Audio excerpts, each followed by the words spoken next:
Next 3 ఇయర్స్లో మీ career కంప్లీట్గా change అవ్వచ్చు. ఫార్మాలో మీకు ఎక్స్పీరియన్స్ ఉందా? అసలు ఆ ఎక్స్పీరియన్సే కాదు. ఎందుకో చెప్తే వినండి. సో ఫార్మా కంపెనీలో హార్డ్ వర్క్ చేస్తే సరిపోతుంది, గ్రో అయిపోతామని చాలామంది అనుకుంటూ ఉంటారు. నేను చూసిన చాలామంది ఎంప్లాయీస్లో 5 years ఉన్న ఎక్స్పీరియన్స్ వాడి శాలరీ 2 years సేల్స్ ఎక్స్పీరియన్స్ వాడితో ఉన్న శాలరీతో సేమ్ మ్యాచ్ అవుతుంది. సో దానికి రీజన్ ఏంటో తెలుసా?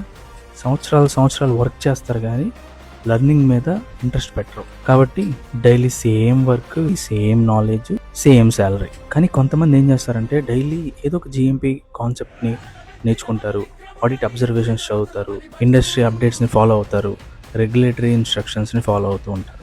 ఇలాంటి వాళ్ళది 1 year తర్వాత అది ఎక్స్పీరియన్స్ కాదు, it will be an expertise. Remember, company మీకు శాలరీ మాత్రమే ఇస్తుంది, మీ గ్రోత్ని మీరే క్రియేట్ చేసుకోవాలి.